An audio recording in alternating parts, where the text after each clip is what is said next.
Hey y'all, it's your girl Leanna here, coming at you with one hell of a wild story. This one's gonna have you clutching your pearls, I'm telling you. It involves my crazy ex-mother-in-law pulling some seriously unhinged antics. To give you all some context, I'm a 29-year-old journalist living my best life out in New York City nowadays. But this all goes back to when I was still stuck in my crappy hometown in Texas, married to my cheating ex, Tommy. Tommy and I had been high school sweethearts and all that mushy-gushy crap at first, but boy, oh boy, did that fairy tale romance turn rotten real quick once we tied the knot. The dude completely did a 180 from the sweet, charming guy I fell for back in the day. Turned out, my dear husband was a gaslighting, manipulative snake who thought he could just walk all over me like a doormat. The emotional abuse started getting bad just months into our marriage. He'd berate me constantly, talk down to me like I was stupid, and make me doubt my own reality. And that's not even getting into the times he'd get physical too, when his temper would flare up over the smallest things. I'm talking holes punched into walls, objects being thrown, that kind of scary stuff. But foolish young me just thought maybe I could fix him or something if I was patient and understanding enough, you know? Well, let me tell you, that was a harsh life lesson learned. Because even after I stuck by his side through all that toxic BS for 3 long years, I eventually learned the ultimate betrayal. My lovely hubby had gone and gotten his side chick pregnant behind my back. That was the final nail in the coffin for me. I knew right then and there that there was no way I could ever look at Tommy the same again after that kind of disrespect and deception. So despite his desperate pleas and promises to change, I went full steam ahead with filing those divorce papers. Now, you'd think with me being the one who got so terribly mistreated throughout our marriage that I'd be in the clear from harassment once I dumped his unfaithful behind, right? Oh, if only it were that simple. No, instead my troubles were just beginning. Because as it turned out, Tommy and his Looney Tunes mother, Lou, were some next-level psychos who simply couldn't accept me walking away with my freedom and self-worth intact. I'll never forget that haunting phone call from Lou the day after my divorce was finalized. I had felt so liberated, like a huge weight got lifted off my shoulders, and I could finally start healing. But Lou's shrill, screeching voice came through to rain on my parade. Leanna, how could you do this to us? You're running my poor Tommykins' life just because you're some selfish little brat who couldn't appreciate what a good man he was. He did everything for you, and this is how you repay him? I just rolled my eyes, feeling that sense of dread creep back in. Lou, I don't have time for this right now. Oh, no, you don't get to dismiss me, you ungrateful wench. You're going to pay for what you did to my son. Did you even stop to think about how your greed is affecting him financially now that he has to pay your ridiculous alimony fees? Greed? I wanted to laugh, as if me finally putting an end to the vicious cycle of abuse was me just being greedy. But hearing her spew all that toxic nonsense only reaffirmed I had made the right call. Needless to say, that was just the start of Lou's relentless harassment and stalking efforts. No matter how many times I switched numbers, that crazy woman would somehow find a way to track me down so she could bombard me with strings of hateful texts and voicemails all over again. You'll never be happy, you evil shrew. Her voice would screech through the speaker.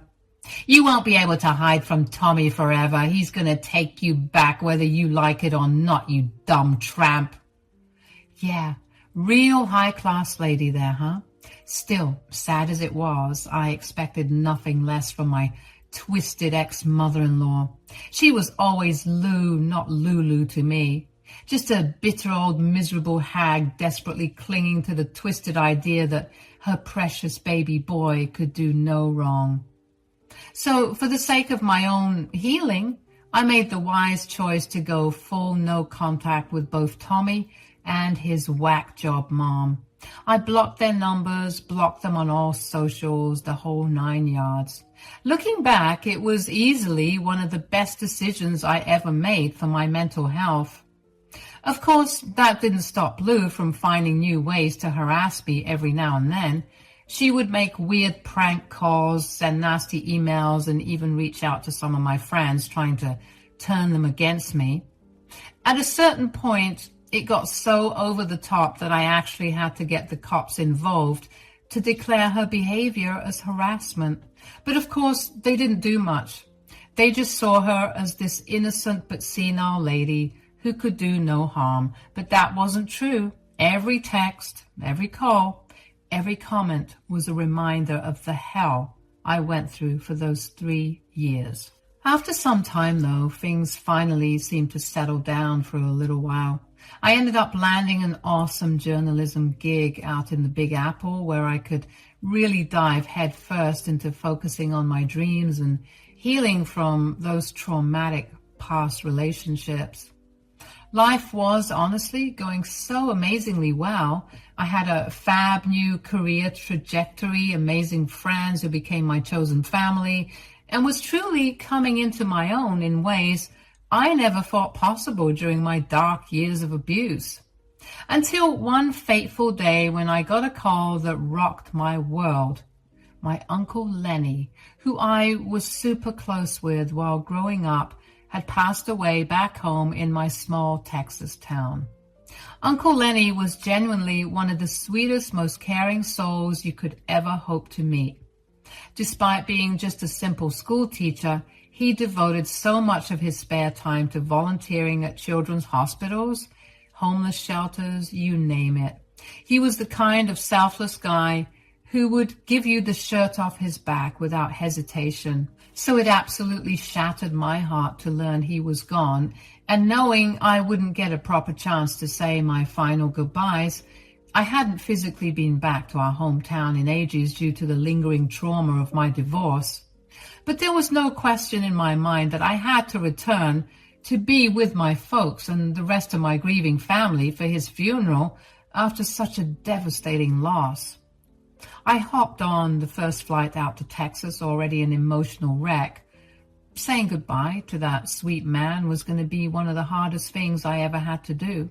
What made it even harder was knowing what else awaited me back in that godforsaken small town. The possibility of running into those toxic leeches, Lou and Tommy. See, Lou was never just my ex-mother-in-law.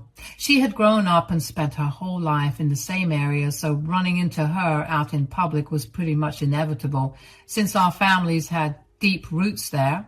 And of course, wherever Lou's wretched presence festered, Tommy was never too far behind like a whipped puppy. Still, I tried to put my fears and apprehensions aside for Uncle Lenny's sake. When my Uber pulled up to my childhood home, I just focused on reuniting with my folks and honoring this beautiful memory. And that's what really mattered most. As I got out of the car, the first thing I noticed was my old friend and former city council member, Lester's truck parked in the driveway. Of course, he would be here. I thought with a sad smile. Uncle Lenny had done so much volunteering and charity work over the years that he inevitably became super tight with all the local politicians and community leaders. Lester was probably one of his closest friends.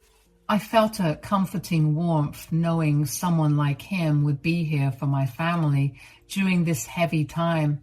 Uncle Lenny's passing had been a huge loss for the whole town, not just my relatives, so I took a deep breath, walked up that all too familiar long driveway, and headed inside, bracing myself for lots of hugs, tears, and difficult goodbyes over the next few days.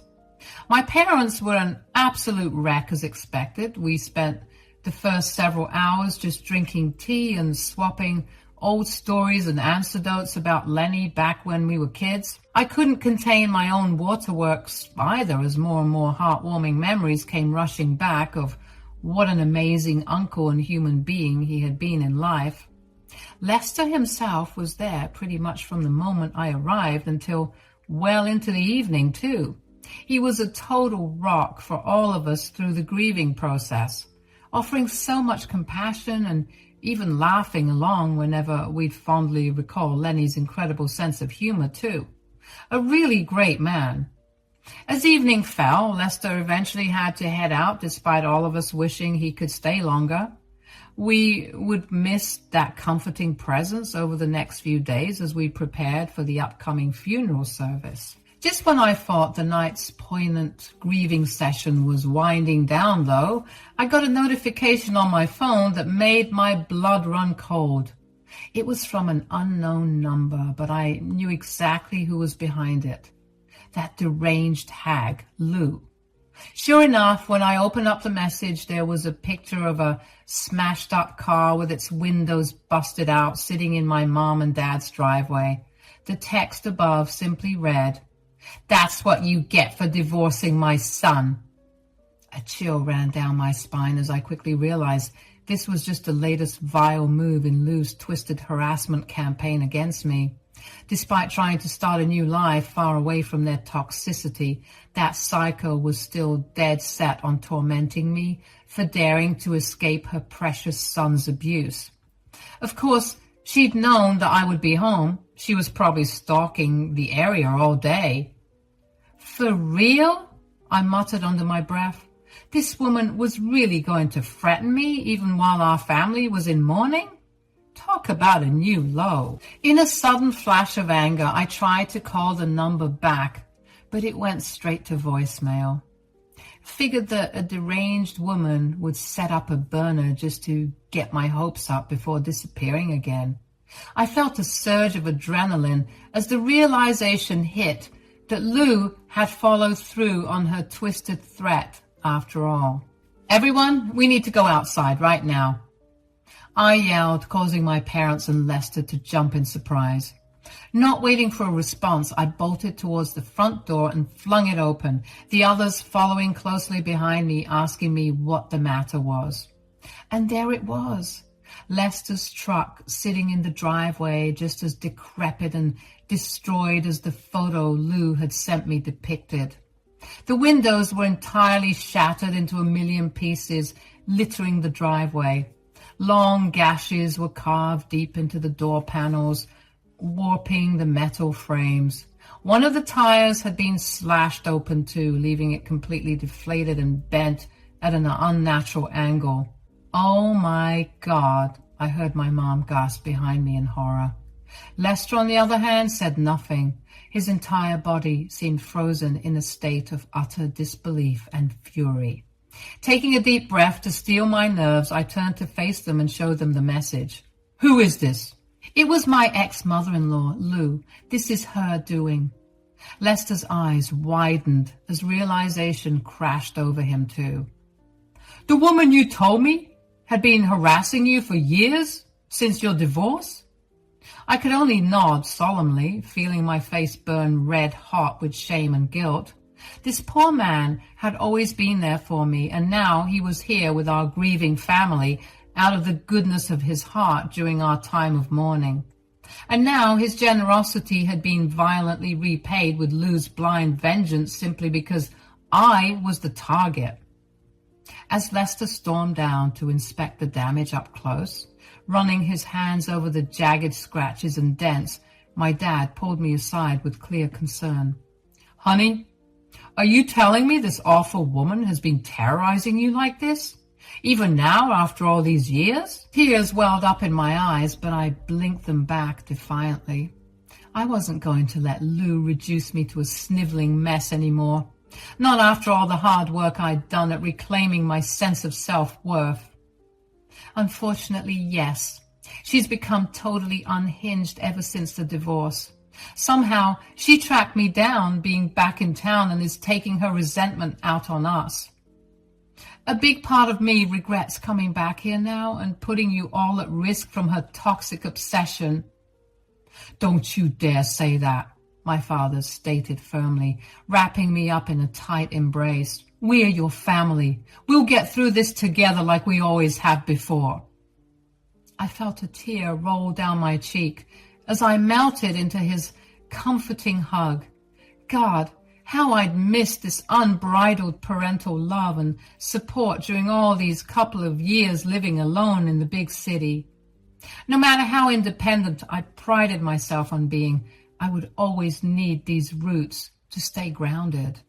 The tender moment was shattered, however, by Lester's enraged bellow from over by the driveway. Unfreaking believable! Someone clearly has a death wish targeting me like this, he snarled, slamming his fist down against what remained of his truck bed. Taking a deep breath to regain my composure, I headed over to try and de-escalate the situation before the kind old man did something rash. Lester, I'm so sorry you got dragged into the crossfire like this. I never imagined Lou would go so far as to take her vendetta out on you too. He leveled me with an intense glare, the raw fury and hurt still radiating from those eyes. So help me understand then, just what kind of a person are we dealing with here? Do I need to be watching over my shoulder everywhere I go now in case she's got more unpleasant surprises in store? No. Despite her clear lack of boundaries, Lou isn't the kind of unhinged lunatic who would physically threaten or stalk anyone. She much prefers fighting her petty wars from the shadows through sabotage like this. The real scary part is just how deranged her vendetta against me has gotten. If she's willing to turn it towards destroying the property of total strangers now too. Lester seemed to consider my assessment for a few moments before squaring his shoulders with a resolute nod. In that case, I believe it's time we return the favor and fight back through more official channels then. Despite the direness of the situation, I felt a glimmer of hope stir in my chest. You're going to take legal action against her? You're damn right I am. Harassment, property destruction, everything. And as one of the longest tenured council members in town, you can bet you're behind. I've got plenty of connections to make this an open and shut case too. Scribbling down Lou's full name and home address on a little notepad, I passed the details along to Lester. If anyone can finally put that toxic old woman in her place, it's someone like you who's respected in this community. Please take her for everything you can. His expression softened slightly as he accepted the notepad. You've been through more than enough trauma at her hands, Leanna. From here on out, consider this a personal mission to make sure she never bothers you or your loved ones ever again. Relief washed over me, finally having such a powerful ally in my corner against Lou's torment. With Lester now hell-bent on holding her fully accountable, perhaps I would finally break free from that cycle of abuse once and for all. Unfortunately, that brief glimmer of hope was predictably short-lived, because just a few hours later, after Lester had departed for the evening, my phone rang with a call from Lou's newest burner number. Did your little boyfriend really think I wouldn't find out about his pathetic intimidation tactics? I rolled my eyes at her feeble attempts to get under my skin. You reap what you sow, Lou. Maybe think twice before destroying other people's property next time, if you can't handle the heat. Other people? I thought it was your car. As usual, that's where you're mistaken. You didn't destroy my car. You destroyed our guest's car. But as usual, you're too dense and hell-bent on petty revenge to understand that your actions have consequences. Oh, cut the righteous act, you smug little brat. This is exactly why everybody hates your guts. You always have to play the innocent victim card while ruining everything for people who do you no wrong. Resisting the urge to laugh out loud at her warped persecution complex, I replied coolly, I'm sorry, did you conveniently forget the little stunt you just pulled vandalizing Lester's truck because of your unhinged tantrum?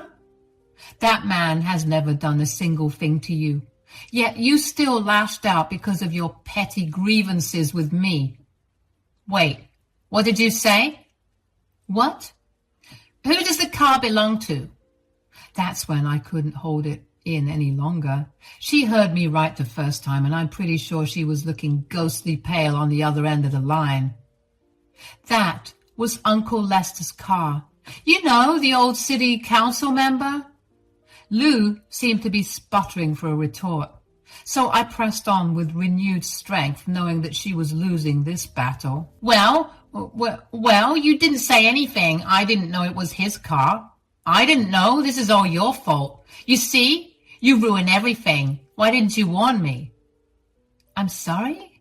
Why didn't you say anything? Ma'am, I think you need to get some professional help. How in God's name was I supposed to know that you were planning on vandalizing my property? And even if I somehow knew and was stupid enough to say, swipe or no swiping, to a deranged idiot like you, would you have even listened to me? Oh, God, I'm going to be ruined. What did he tell you? Is he going to sue? Tell me now. I felt a sudden pang of pity for this deranged, hateful woman, still so blinded by her own biases that she truly believed the insane bile pouring from her lips. How sad and small her miserable existence must be, if tormenting me was all she had left to cling to. I laughed again, a hearty belly laugh. It was quite bitter, actually, considering the circumstances. Your fragile ego is too far gone to comprehend reality at this point. There was a strange silence on the other end as Lou seemed to be hyperventilating, trying to process the brutal truths I had just laid bare. For once in her miserable life, that wretched woman was at a total loss for snide remarks or hurtful barbs to fling back in her defense. Lou? I prodded, unable to resist a small smirk from creeping across my face. What's the matter? Cat, finally got your tongue after all these years? More tense silence, aside from the unthinkable ragged breathing patterns of someone teetering on the verge of a panic attack.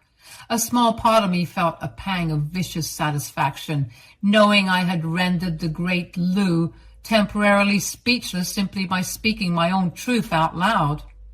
Finally, in a small, quavering voice I had never heard from her before. Leanna, please, you have to listen to me. This has all gone too far. I can admit that now, but you don't understand the full story here. My eye rolls intensified at her pathetic attempts to do damage control. Save it, Lou. I gave Lester all the details about your harassment and deranged vendetta against me. He has everything he needs now to make sure you face full accountability. No, she gasped, the panic audible in her voice now. Leanna, you don't know what you're doing. Think about poor Tommy. He'll be ruined if I face charges. I'll be ruined. We'll lose everything, all because of your stubborn pride. A derisive snort escaped my lips before I could stop it. Wow, Lou, you really are delusional to the very end, aren't you? Resorting to pleading about your loser son's well-being as a final, desperate gambit for sympathy. How sad. What? This has nothing to do with him. I'm talking about our family assets. Our home, my finances. Lester is going to take it all from me, don't you understand? That was an expensive car. I can't afford to pay for those damages. I couldn't resist letting out a mocking chuckle at the sheer hypocrisy and entitlement dripping from her words. Oh, boo-hoo! The big bad Lou might finally face actual consequences for her vile actions and have to pay up. What a shame. Maybe you should have thought about that before harassing me relentlessly for years and vandalizing an innocent man's vehicle just for your giggles. This is the bed you've made, Lou. Now you're just going to have to lie in it for once. Leanna, please, I'm begging you, have mercy. Think of the guilt and shame your own parents will have to endure if I face jail time over these ridiculous allegations. That desperate plea is what finally broke the dam inside me, causing me to erupt with uncontrollable laughter. Here was this vile, toxic woman who had tormented me for years under the delusion that I was some heartless parasite. Yet in her final hour of desperation, she couldn't resist trying to emotionally manipulate me one last time by invoking parental shame. Oh, Lou, if there's any guilt or shame to be felt here, it's entirely yours for constantly deluding yourself about who the actual villain has been this whole time. And as for my parents, honey, they'll be front and center at your court hearing, smiling and taking pictures like you're a tourist attraction. They will not feel bad one bit. None of us will. I'm pretty sure your good-for-nothing son will also crack a smile or two once hearing about this. Her choked sobs were the only response on the other end of the line. This is your karma finally coming back around to deliver a wake-up call. Be thankful Lester is only pursuing financial restitution and a restraining order to protect my family. Because after all the emotional and physical turmoil your son inflicted on me, you should consider yourself lucky if you can avoid jail time. The sharp intake of breath on the other end let me know those last words landed with full force. As satisfying as it was to finally shatter Lou's delusional world view, she clearly hadn't expected to hear such brutal honesty from me at last. Before she could muster up a response, I swiftly ended the call with a definitive "Goodbye, Lou," and blocked her number immediately after. I had said my final piece. There was nothing left to gain from entertaining her craveness any longer. In the coming weeks that followed Uncle Lenny's sorrowful funeral proceedings, Lester did indeed uphold his promise to pursue full legal restitution. He provided regular updates on the impending lawsuit, including how Lou's hysterical claims of being destitute were quickly disproven once her actual assets and financial portfolio were audited. Once it became clear this wasn't just an empty threat, Lou's sniveling attempts to backtrack and avoid culpability reached outrageous new lows. But Lester stood firm, securing a comprehensive restraining order against her in addition to the costly financial penalties. By the time I had returned to my life in New York City, Lou had been officially barred from any contact with me, my family, or Lester moving forward. One stern letter from his high-powered legal team was enough to ensure she remained in compliance too. The only communication I ever received from that wretched family again was the scheduled monthly payments of Tommy's court-mandated alimony hitting my bank account like clockwork. I couldn't help but let out a wry chuckle whenever those notifications came through, a bittersweet reminder that real karma was finally being served. While I would never truly be free from the lingering scars of emotional abuse I had endured, both from Lou and her son, I could at last move forward with a renewed sense of peace and closure. Sure, a small part of me felt a fleeting pang of sadness that two once beloved family members had degraded to such wasteful, hateful shells of their former selves, but the overwhelming relief of being free from their reach overrode any residual empathy I could muster.